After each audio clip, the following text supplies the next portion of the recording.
Hello, everyone. My name is Micah Strotz, and welcome back to another episode of Micah Spotlight, a podcast where people give their perspective on real-world events. Remember, guys, to subscribe to Micah Spotlight on YouTube as well as SoundCloud. Be sure to follow the Spotlight on social media. You can find the podcast on Twitter and Facebook at Micah Spotlight. Follow our Instagram page at Micah, M-I-C-A-H _Spotlight 24. On today's episode, I have Officer Phill Black, a 33-year veteran with the Cincinnati Police Department, who is currently the executive aide to the police chief. Officer Black and I talk about how we should interact with cops to avoid an escalation. I don't want to give too much away, but with that being said, let's hop straight into the spotlight. I hope you guys enjoy. Welcome, everybody, to another episode of Micah Spotlight. I have Mr. Officer Black with me. First of all, thank you so much for being on the show. I really appreciate you taking the time to come and do this. You're welcome. Can you introduce yourself and what do you do? Yes, I'm Officer Phill Black. I'm a 33, this is my 33rd year with the Cincinnati Police Department. My current assignment, I am the executive aide to police chief of the Cincinnati Police Department. I've had a number of assignments throughout my 33-year career. 20 years of my 33 were in investigative detective role of various units. My most recent assignment outside of the chief's office, I was a school resource officer for 8 years, schools at Woodward, Schroeder, Performing Arts, and for my last 4 years of Walnut Hills High School. So why did you become a cop in the first place? There were five of my childhood friends who were taking the test back in 1987. And I was the last one to sign up. I had negative experiences with Cincinnati Police as a juvenile. Wasn't a juvenile delinquent, never been a 2020, but just had negative encounters. When I signed up, I was just curious on who was trying to be the police. Made it all the way through, still had that hang up of, if this was a career that I was looking into. So I decided to go ahead and take the job offer once it was offered to me. I was going to do it for 3 years. And back around the late 80s, early 90s, everyone black was headed to the ATL. And I was one en route to Atlanta. But I got on the police department. And like I said, I was going to do it for 3 years. Still had that negative feeling from my experience. But the 3 years turned into 33. I don't regret my decision of staying because after 2 years on the job, I realized my calling was to be able to help people that look like me navigate through any type of police experience. Is the climate different now than it was when you first started? Oh, yes. When I first started, Cincinnati is a unique city. We're about 10 years behind other cities its size or larger. They say that Mark Twain said, if you want to see what's happening, I believe in the future, go to Cincinnati. Well, not in the future. If you want to see what's happening in the past, go to Cincinnati because Cincinnati is 10 years behind. And that's behind in fashion, music, and so forth. So when I took the job, I don't think I would have did law enforcement in any other city. I was familiar with Cincinnati, born and raised here, grew up in Bond Hill, graduate of Woodward High School. And when I took the job, I just felt that it was a calling. It had to grow on me. Like I said, I have no regrets of sticking around this long. I grew to love the job because I felt myself as helping people. Although I made many arrests, I would always give my business card to whoever I had to arrest or any cases I had and tell them, hey, don't take this personal.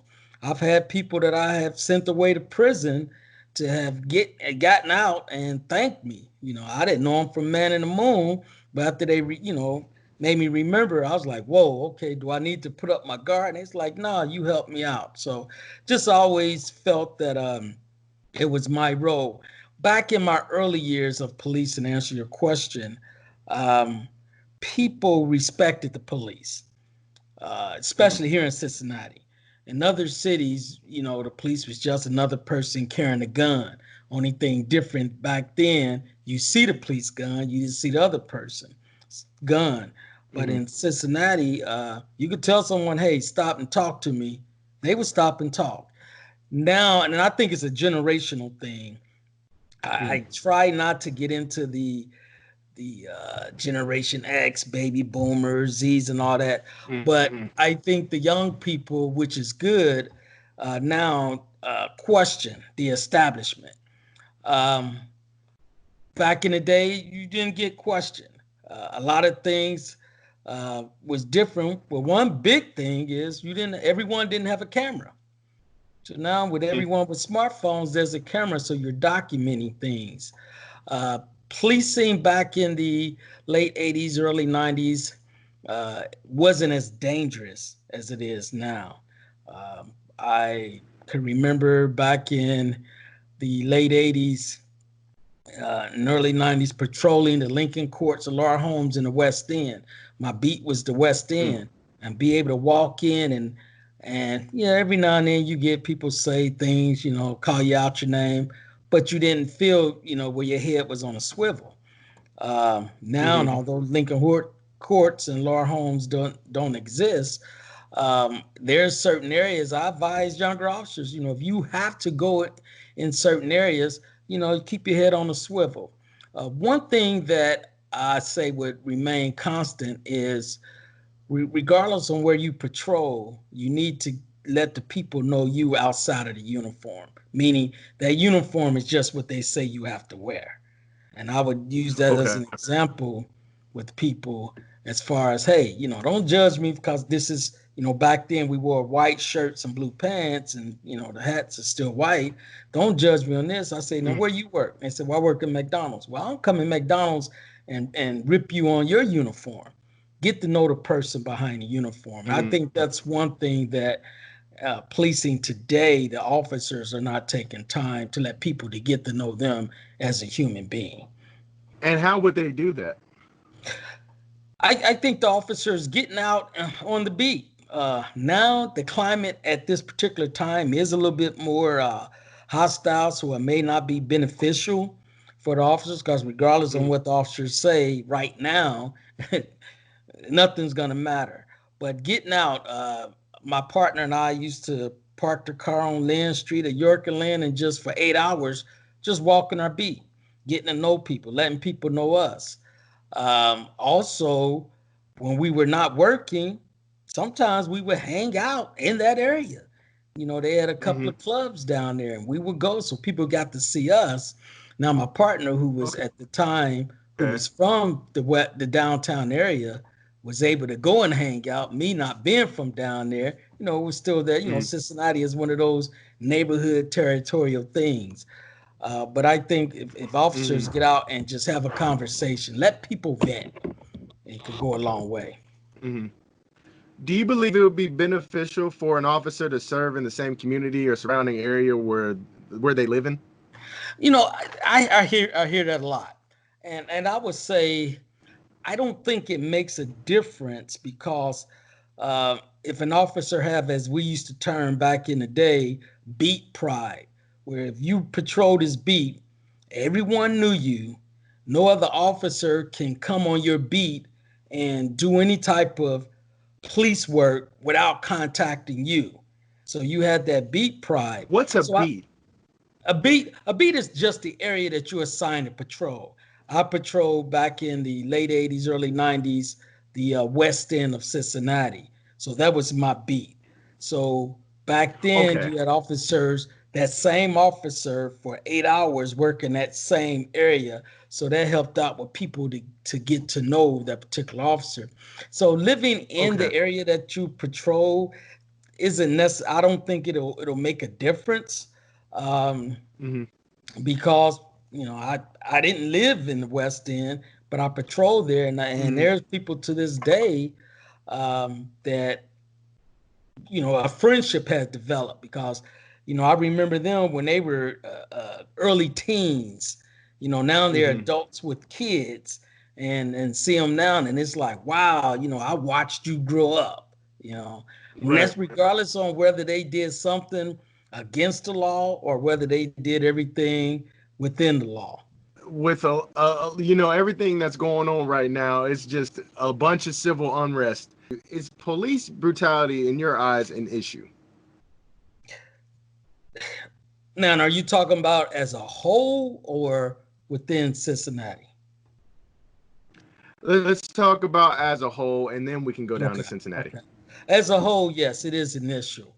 Um, when I view cases that have happened, that have been videoed, that I've seen on the whether it's social media or the news media, I cringe. When I'm not wearing that uniform, I'm a black man. Uh, if I have an encounter with the police, I think my chances are going to be a little better because I know exactly what to do and what not to do. And hopefully, once they see my credentials, they'll say, "Oh, this guy's a police officer." Um, I would say across the country, I don't think it's worse now. I think what it is that we're now witnessing it through social media. Uh, uh, Listening to some of the old timers that have retired for 20 years in policing, some of the stories they would have said.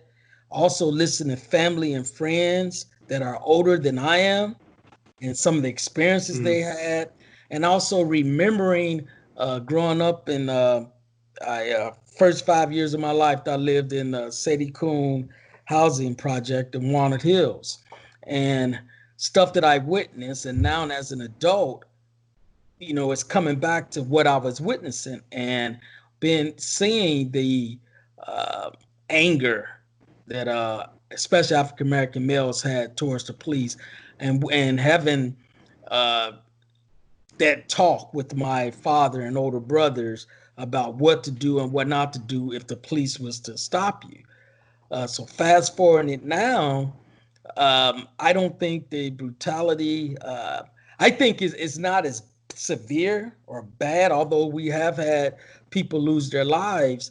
I think now with the cameras on cell phones, social media, and you just have people have had enough, and they're not going to take it. Mm-hmm. What I always advise nieces and nephews or just young people I know, you know, don't try to get into a confrontation at that moment because you're not going to win. I'd rather you Mm-hmm. survive that encounter and then do the proper complaints, lawsuits, and whatnot afterwards. You want to Mm-hmm. survive. Hypothetically speaking, if you pulled me over, what are my rights in that moment? Well, I speak to various groups, whether it's Toyota Corporation when they were located across the river, northern Kentucky. I did a talk over there, and there is a YouTube video tutorial on. Um, it's called Know Your Rights, and it tells you exactly how to act or how to Mm-hmm. react or act when you're encounter with the police. If I was in patrol and I pulled you over, you have the right to uh, ask the officer, why did they pull you over? Cincinnati police are trained to, when they do a traffic stop and they approach the car, they're going to tell you why, or they're going to ask you if you know why you were pulled over. And if you say no, they're going to tell you why. My thing is to let the officer dictate as far as let him or her ask you for your license, registrations, and proof of insurance. Don't make any certain moves. You don't want to give any Mm-hmm. moves because the officer don't know that you're reaching for your license or insurance out the glove box. They probably thinking, oh, you may be reaching for a weapon. So the officer is going to let the officer dictate, even if they ask for your license and say if your license are in the armrest or in the glove box or your car, just let the officer know my license are located here. You want to be specific on your every movement. Yes, there have been people. Flando Castile told him that he, has a firearm. He has the proper paperwork. but he still lost his life. You want to do everything you can to safely survive that encounter. Unfortunately, every officer, I can't paint a blanket statement on what's going to happen, because there are cases where people have did exactly what the officer said and still lost their lives.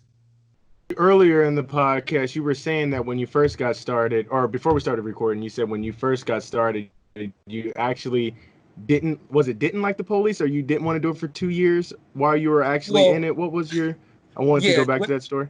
for my first 2 years of Cincinnati, just as policing, I had a very bad taste, a dislike of police. And that was just my experience of growing up and my encounters with the police.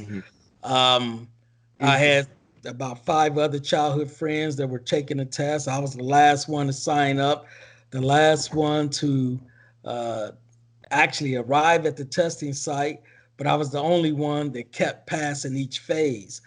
And I was looking at just saving up some money to move to Atlanta, Georgia, and that was back in 1987. So once I came on and got to learn, as I call it, behind the yellow tape, the inner workings of the police, the do's and don'ts and the whys, I realized that maybe I have a calling to be able to educate those who are not in policing. Okay, the reason why an officer may do this or the reason why an officer may do that. And after the 3 years that I gave myself that I was going to do, I just kept changing assignments. So it got to a point, now this is my 33rd year, and I don't regret making that decision. I feel that I had a calling to educate people, whether I, arrest you and or sign charges and going through a court case and you go away to jail, you come back. One thing they all can say is that I always respected them, gave them a business card. Hey, if you have any questions or if you need anything, I'm doing this to help you. And I've had people tell me, if you wouldn't have arrested me or I wouldn't have went away to prison for 3 years, I probably wouldn't be alive. So that made me feel Wow. good that, hey, I was able to help someone. I didn't force them to do the crime, but I was able to treat them with respect and dignity as we were going through the criminal justice process.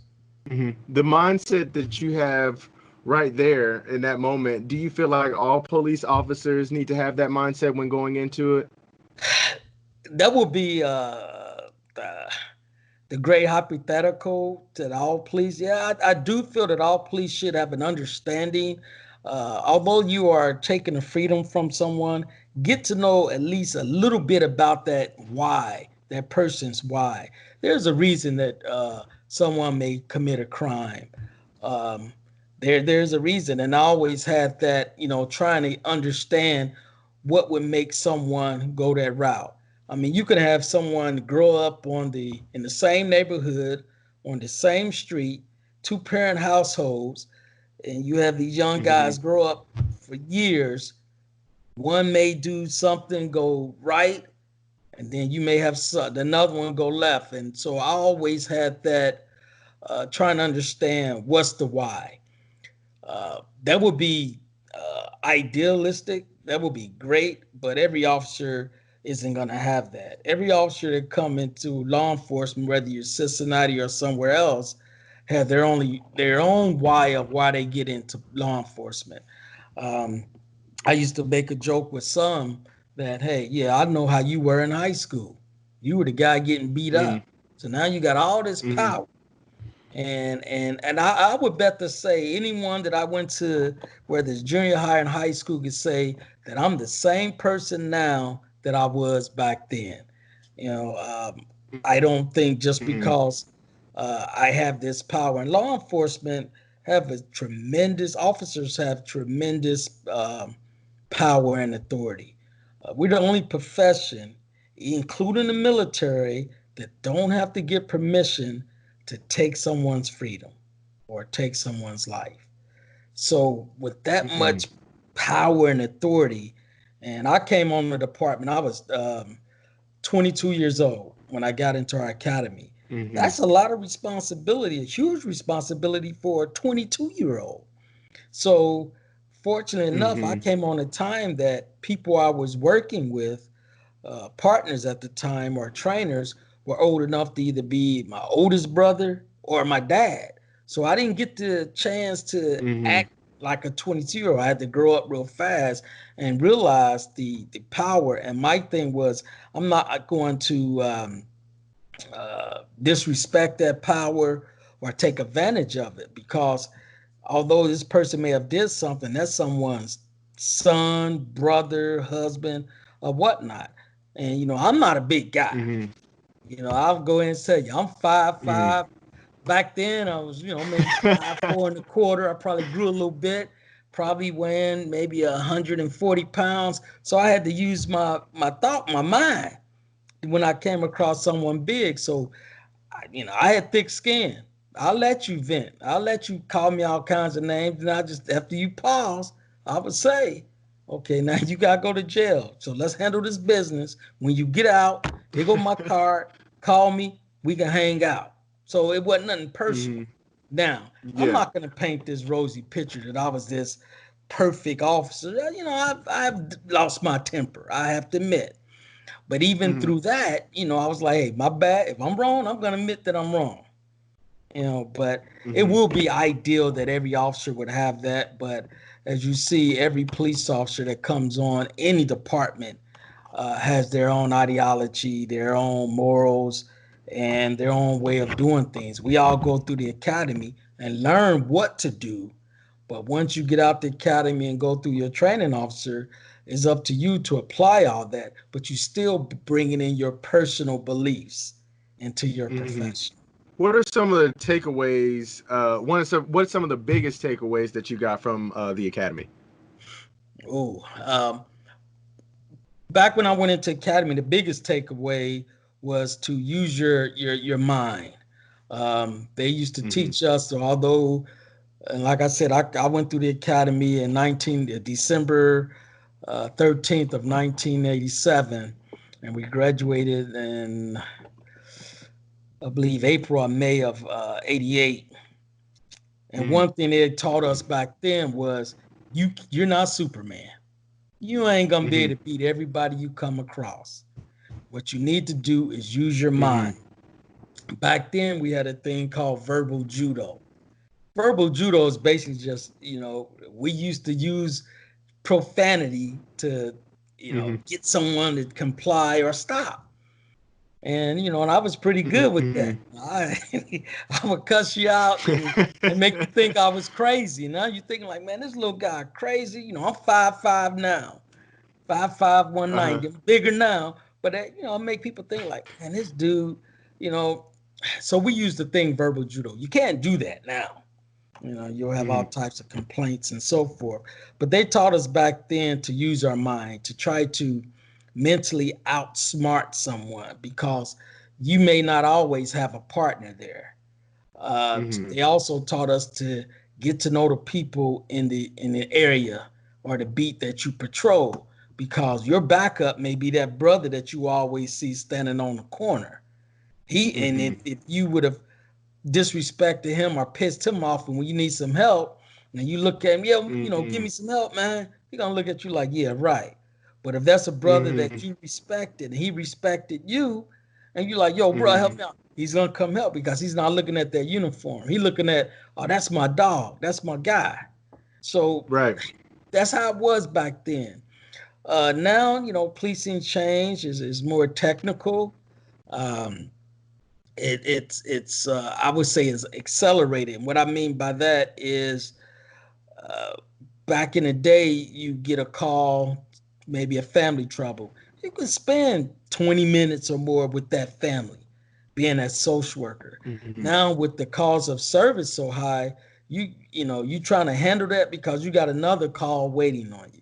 So back in the day, Mm-hmm. things were a little, especially here in Cincinnati, things were a little slower, um, where you really got to know the people in the area and they got to know you. This is one thing I always wanted to ask an officer. What instances do you use a taser over a gun and a gun over a... That's a good question.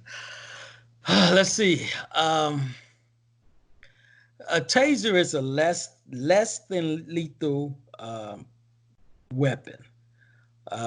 Two, Mm-hmm. a gun is a lethal tool. So if there's something where there's less than lethal and you can spare taking someone's life, I say use a taser. 9 times out of 10, if someone has a weapon, whether it's a gun or a knife, and most people say, well, they only had a knife, why don't you just tase them? You know, a knife is more deadlier than a gun. A gun, yeah, if it depends. There's a lot of elements. It depends on how nervous that person is that has the gun, how trained they are Mm-hmm. to be able to use it.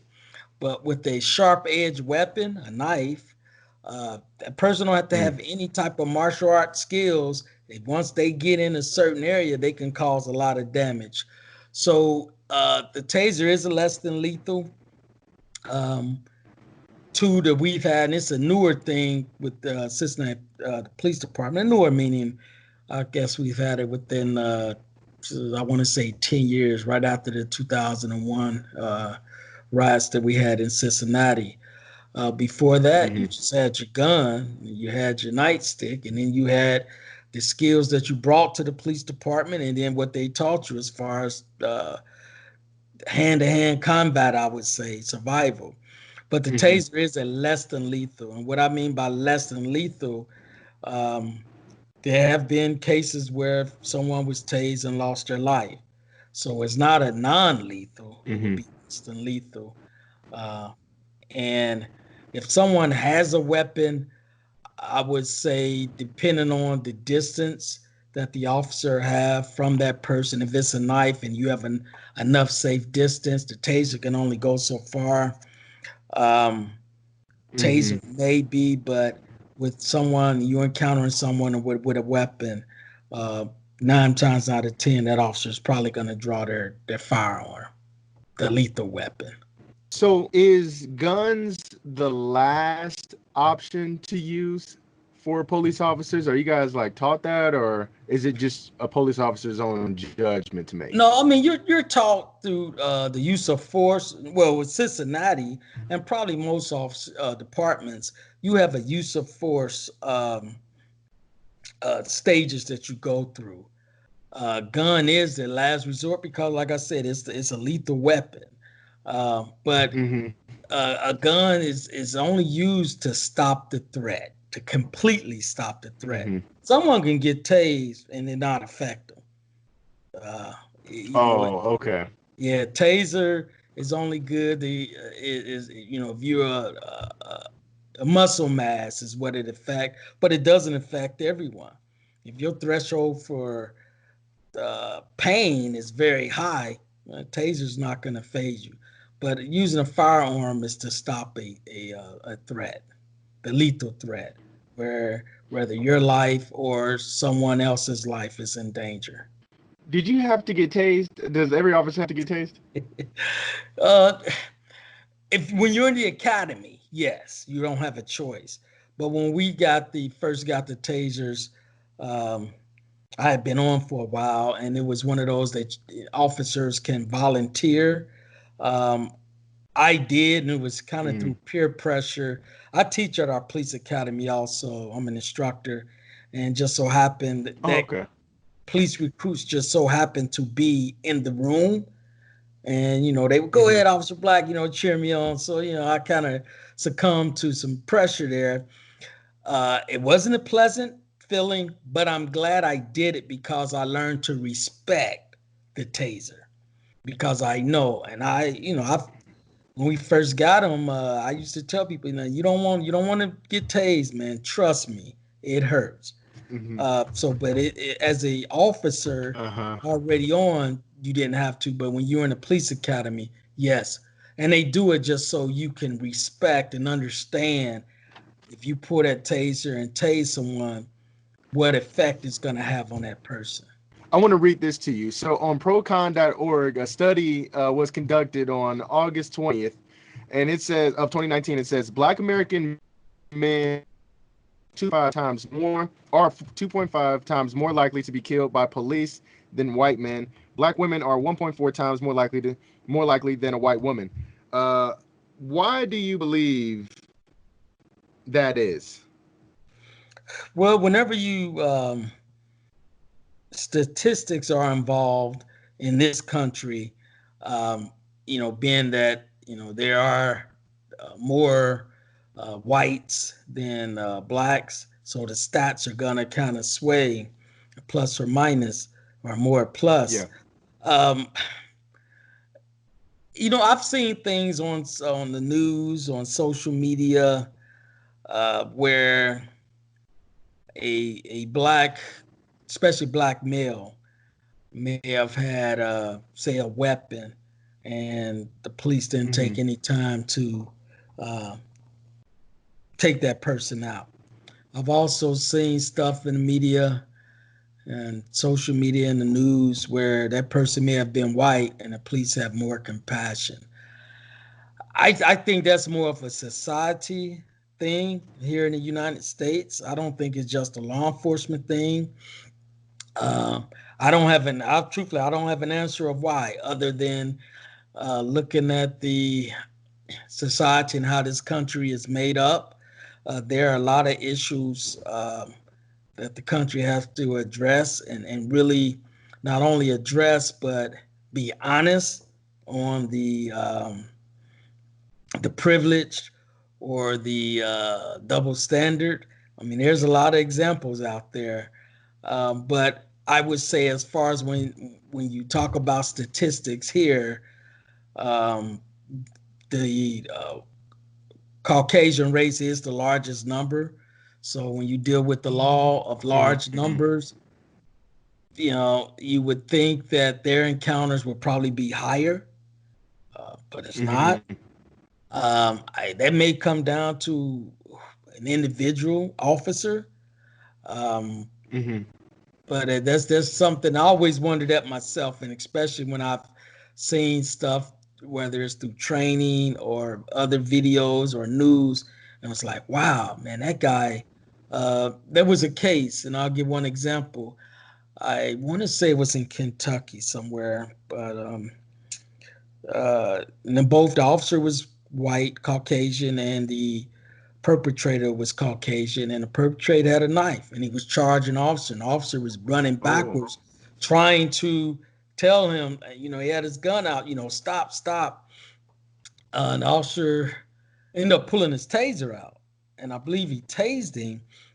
And I was, when I saw that, I was like, wow, he really, when it comes to a knife, that gap can be closed very quick. But that officer actually gave that guy huge chance.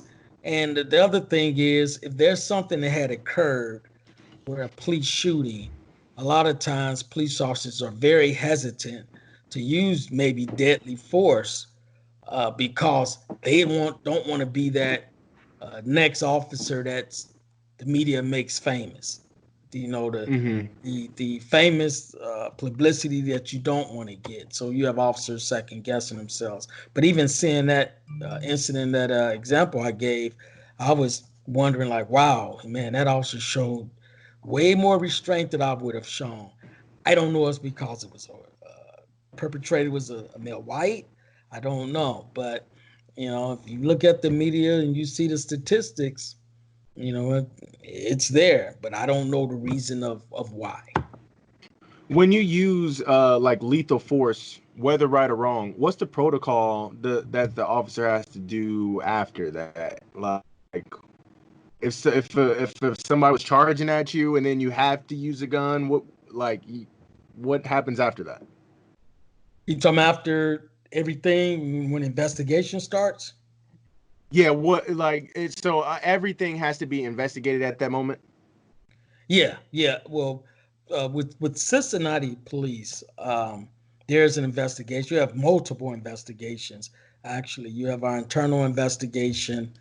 You have our Citizen Complaint Authority. We have an investigation. The Hamilton County Prosecutor's Office will also have an investigation. So that officer is interviewed, and the internal investigation treats it. It's a case now, because and the prosecutor's office has the final say on whether or not any charges may be filed, but there is an investigation. There's multiple investigations on that. And just from knowing officers who have unfortunately been involved in encounters, I haven't yet met an officer that felt pleasant after that happened. There are Right. some officers who um, it changed them from, I can remember from when that happened to seeing them now. They're not the same person they were prior to that because, although there have been cases and people say that officer is a stone cold killer. I don't think any officer, and I can't get in everybody's mind, but I don't think any person wakes up Hmm. and say, today I'm gonna kill someone. But there's flip side. Right. There could be that person out there. But yeah, there's Yeah. investigations and interviews and so forth. A bunch of the world is calling for defunding the police. Do you believe that that is the right thing to do? Well, I've heard that a whole lot, and I asked someone uh, that was talking about defunding the police, and I just asked them, so what does that look like? What are you actually asking? Defunding the police, and I told that young man that you don't want it to become a catchphrase, a hashtag, Hmm. or something that looked good on his shirt. And I actually told him, like, hey, are you an entrepreneur? He said, no. I said, you can make a lot of money by putting defund the police on t-shirts at this particular time and sell it. Hmm. I said, now you will be pimping a crisis and a situation, but if that's what you want to do. But my thing is, you have to, beyond just saying defund, you have to give a definition of what you mean. Defund New York City Police Department has cut their police budget by 1 billion with the B. And but of Wow. course, New York's police department is huge. Um, so it depends on Hmm. what area, what department you work with, or what group that's calling for defunding, because they're going to give a definition. I mean, defund is the broad, but then you have to break it down. What does that look like? And I've had people yell at the police need to be defunded. And I ask them, so what does that look like? What are you asking? Let's get to the point of what you're looking. Are you saying put money in certain amount of money to something else? Are you saying let's not have a police department like they're doing in Minnesota? Every area is going to have a different definition of defunding, but it's going to come down to the person that's calling for defunding to give a specific definition of what they mean by defunding the police. How are you guys, where you work at, dealing with the protests? Uh, well, we went in back in 2001.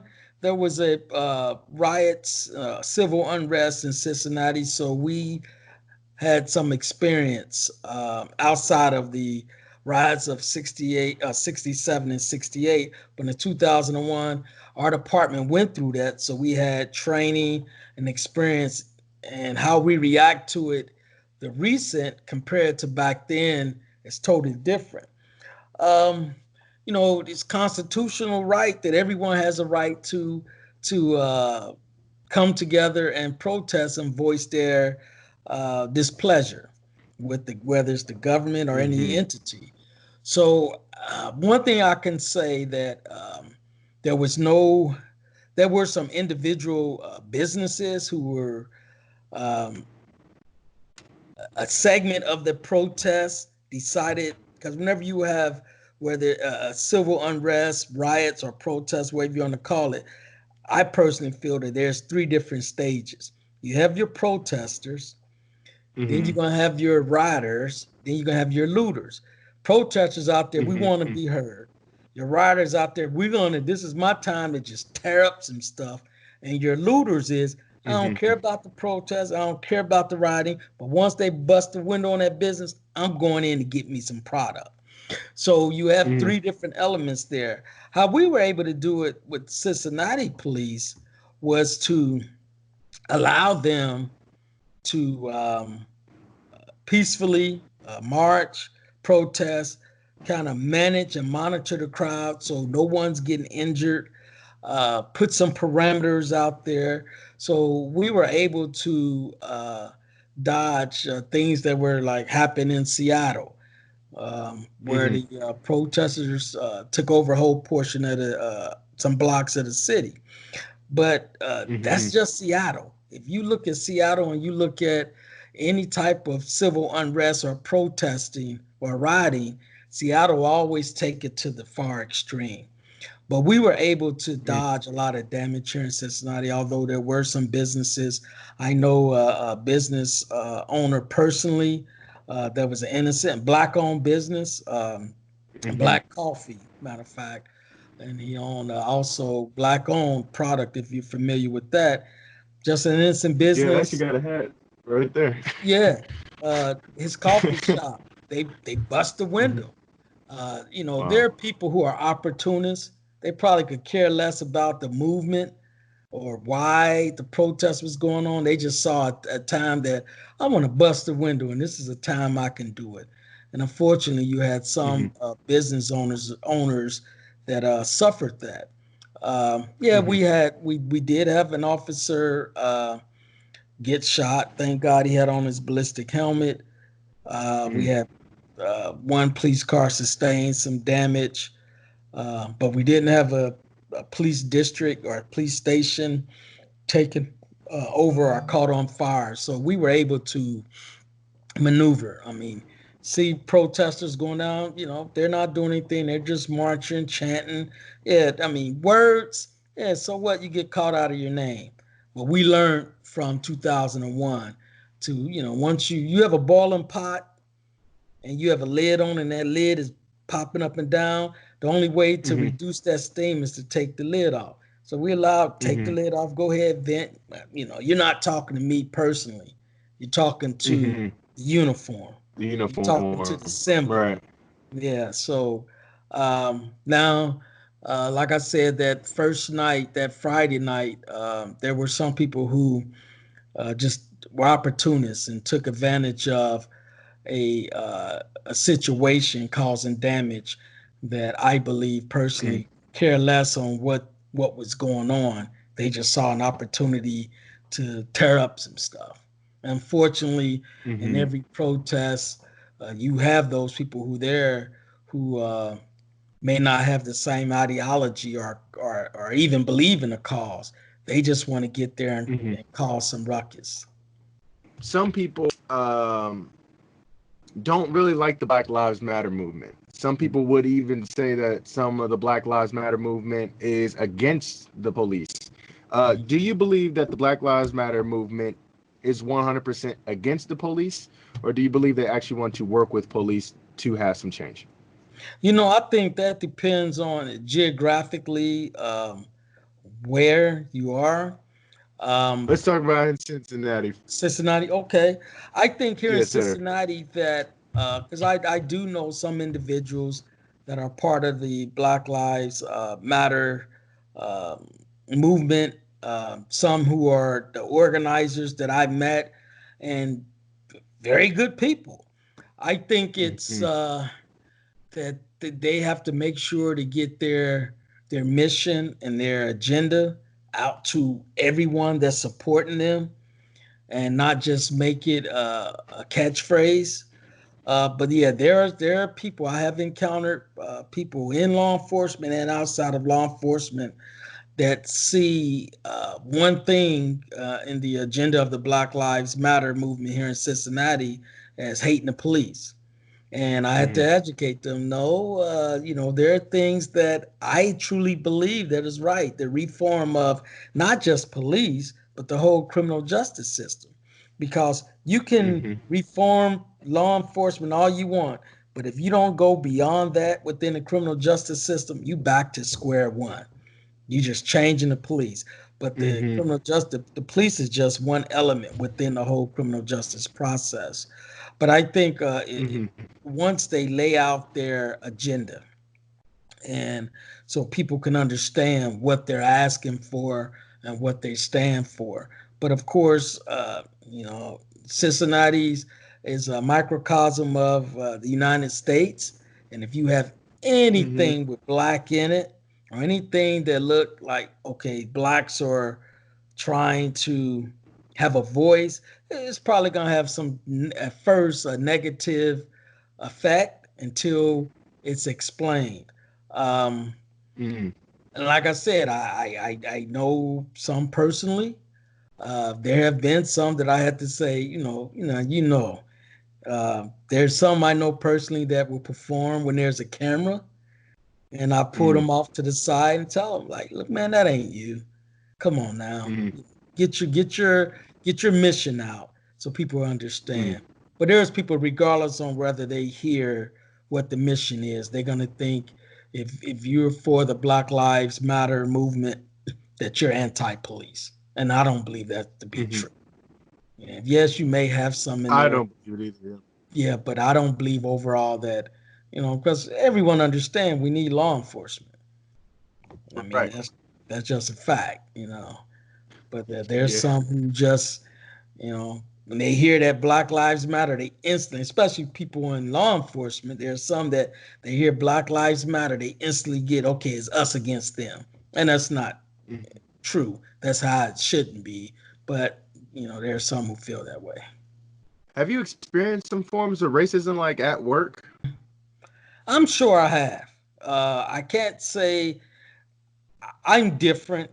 I would say that I'm different because I was told by my father, rest his soul, that if you don't stand for anything and let someone know you taking a stand, then they're always going to come pick on you. You're going to fall for everything. And Malcolm X would say.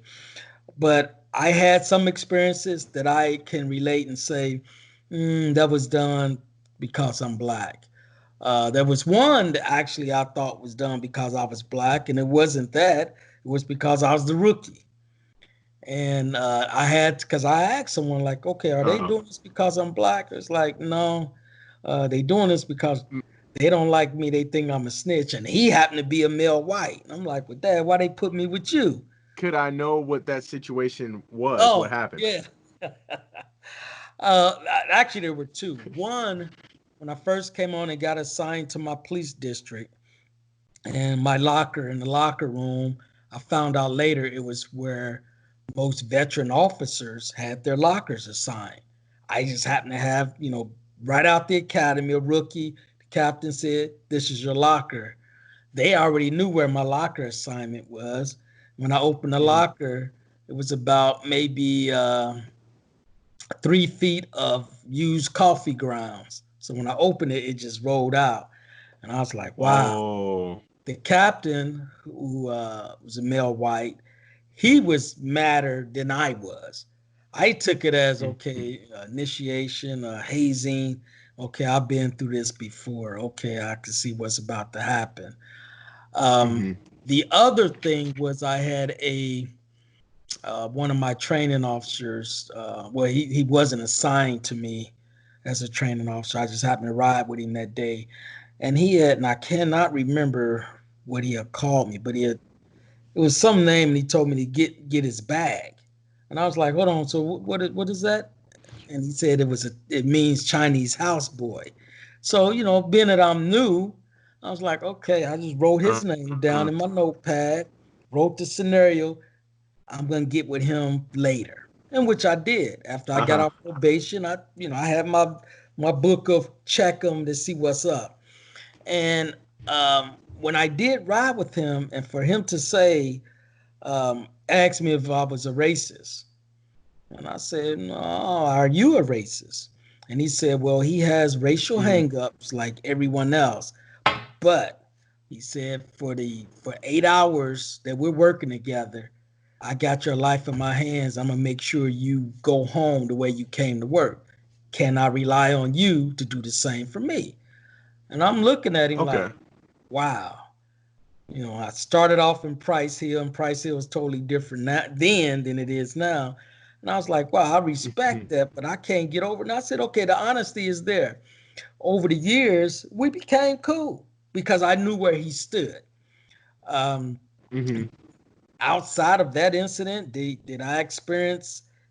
Did he display any type of racial stuff to me? No.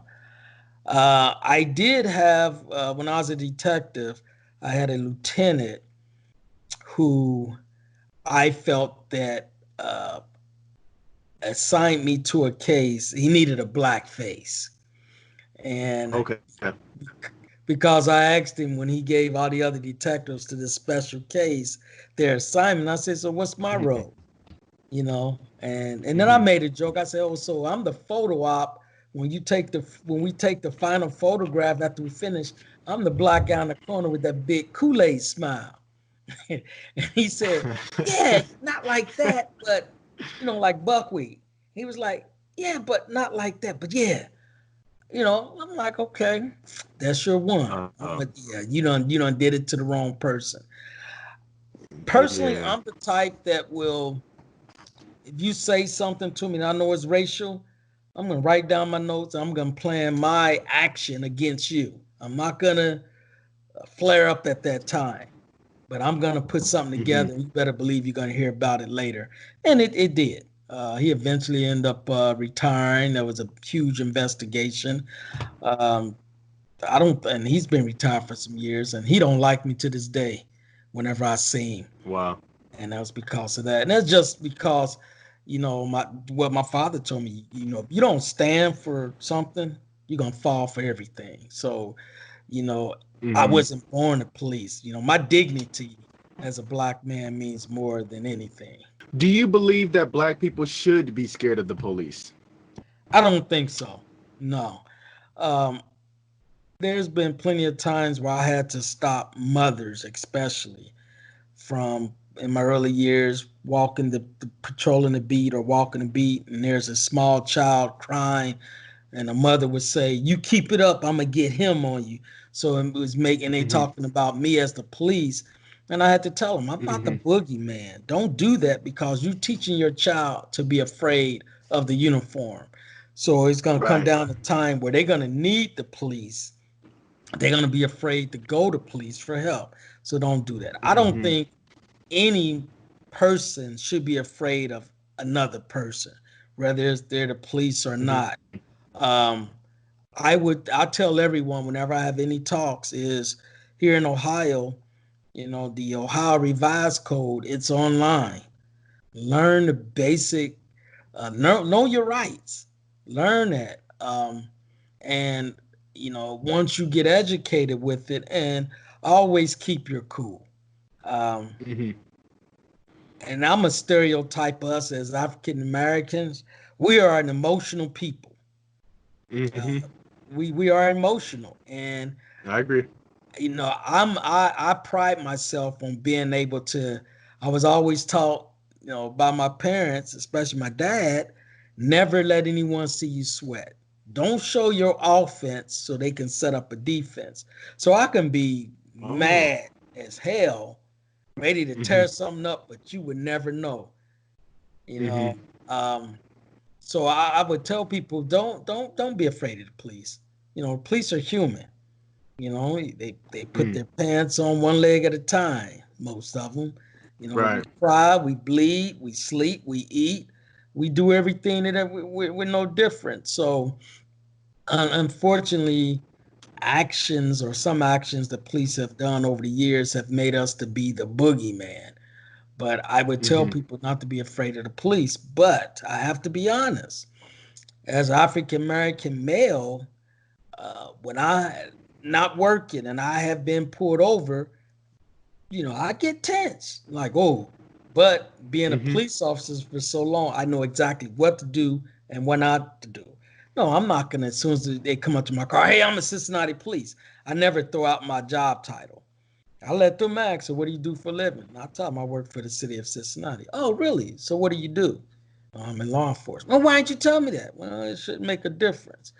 But Right. when I've had any encounter with the police, just as a black male, I mean, unfortunately, it's ingrained, I think, in our DNA to have that, not being afraid, but that adrenaline start building up. Where not you about to be physical, but now you got to be clear headed, and you have to outthink or use your intelligence to encounter Mm-hmm. that situation. So I'm no different than you when I'm not in uniform.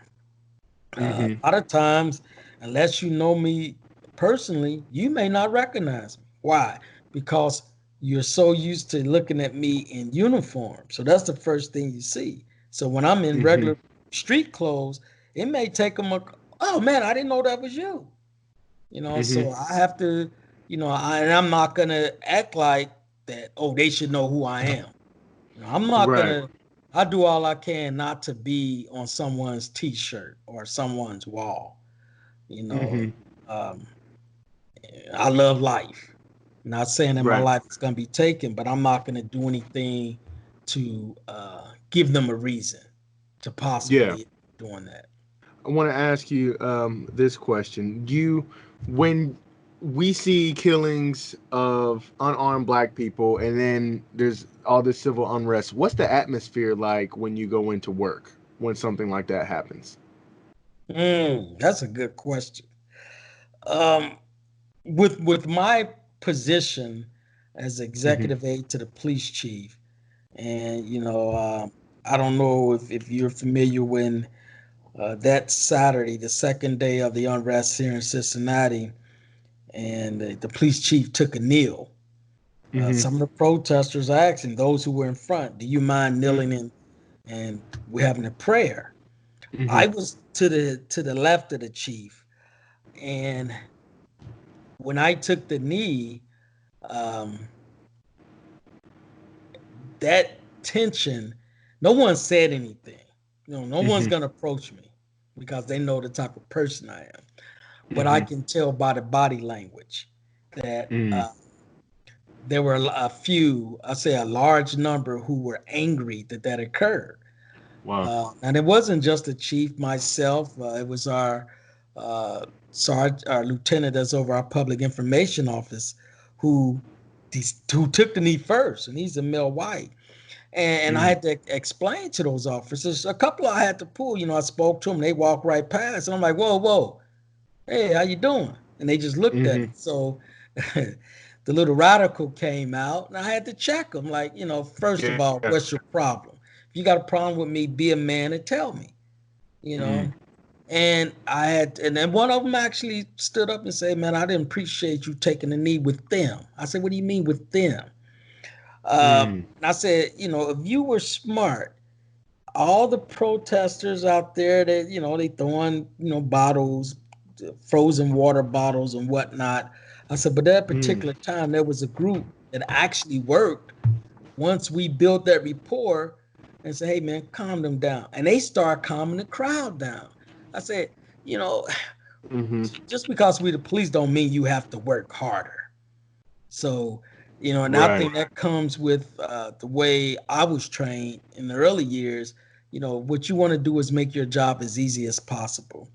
But yeah, the only other instance I remember where there was some tension within the police department when it comes to race was the O.J. Simpson verdict. I actually had a classmate of Oh mine, yeah. and we were I was a recruiter for the department, but we were both assigned to the academy, and he stopped speaking when the verdict came down. I had to tell him, I don't know OJ. I assume you don't know OJ, and if OJ was to come right through that window, that door, he would probably come to you first and grip you up and be happy with you than he would with me, because OJ Mm-hmm. Simpson wasn't a big fan of his people. So I said, hey, but that was the only Mm-hmm. time that other time that I really saw a lot of tension when it come down to black and white within the police department was the O.J. Simpson trial. Was I happy that he got Mm-hmm. off? Yeah, I was. Do I feel that he was guilty? Yeah, Mm-hmm. that's a whole nother podcast. But you can tell, you can tell.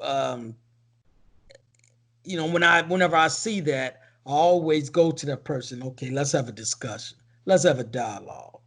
But yeah, there was some tension.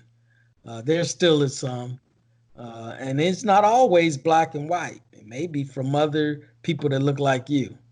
I feel like Black people should use their Second Amendment right. What is the process on how to get a gun legally? Okay. Um, that's the only way I know. I don't know any illegal way.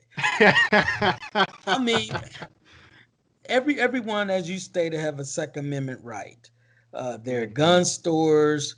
Before COVID hit, Sharonville Convention Center, beginning of February of every year, all the way through probably through the fall, we have gun shows. So you could go to a gun show. You can go to a gun store. Um, I, I would suggest there used to be sporting goods stores that sold guns. I don't know if they still do. Um, but I would tell anyone that wants to own a gun, make sure you get the proper training. Ohio is an open carry state, meaning there's nothing against the law with you walking down the street with a long rifle strapped against your back or a pistol in a holster on your side exposed. It's not against the law. But I would tell the person to make sure that you have all the proper paperwork in order, but most importantly, have the training. Because whenever anyone has a gun in any type of situation, there's a gun involved, meaning Right. it doesn't mean because it's your gun that you're going to be the one ending up with the gun. So you want to be able to use it. Uh, and I tell young people, and I've seen some young people. One time I went to a gun store and guys was like, "Hey, what's up, Black man?" I'm like, "Hey, what's up, man? I ain't seen you since high school. Okay, it's good that you've been. Make sure you learn to operate that properly. It's nothing against the law. Um, you know, uh, I think that gun laws would change or be altered if every Black will own a gun. Right. Uh, That's exactly how I feel too. when during the Black Panther movement, and there's a lot of people they hear Black Panther and they instantly think negative. Black Panther was doing a lot of social programs in the Black community way before social services were doing them. But yeah, the Black Panthers decided, you're doing this to us, then we're gonna arm ourselves. That's when gun laws start being affected. So I always say, hey, if people, want to have stricter gun laws, every Black person get a gun. Get a gun, get the training, have the proper paperwork. Gun laws will start coming in play. There was something recently down in Stone Mountain, Georgia, and I happened to see it on social media on one of the news clips.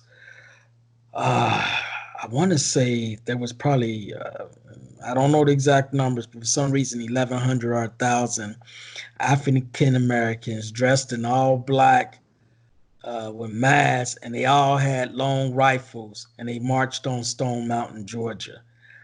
And Wow. and that's what I said. I was like, whoa.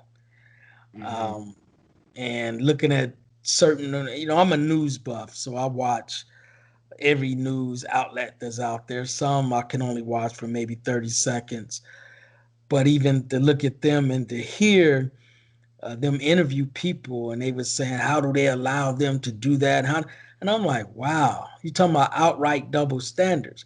But when I see something happen in Bethel, Ohio, because they heard the rumor that Black Lives Matter was coming there, and you had some of the so-called residents show up with their guns and guns pointed, and I'm like, okay, it's okay for a certain group to arm themselves, but when we as African Americans do that, oh, it's an issue, so that's just double standard. But I tell, that's the Second Amendment right, so you do have the right to bear arms. I just say make sure that you understand uh, the nomenclature, the proper handling, and the proper operation of that tool, because guns are permanent. And what I mean by that, they're deadly weapons. They're not toys. So make sure that if you do decide to do that, make sure you have the proper training and stuff behind you.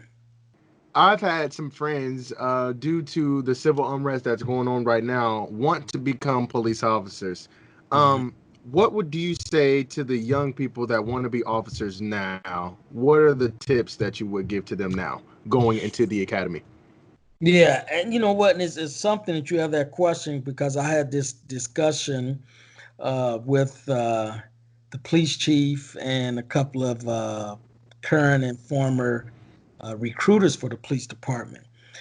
I would tell someone that wants to go into law enforcement with the Cincinnati Police Department, go on to the City of Cincinnati's webpage and and just kind of monitor that because that's where you sign up. That's where the announcements are given. I would tell that person to, uh, if they're 18 or older, because in the state of Ohio you have to be 21 to carry a gun, meaning you have to be 21 to become a police officer.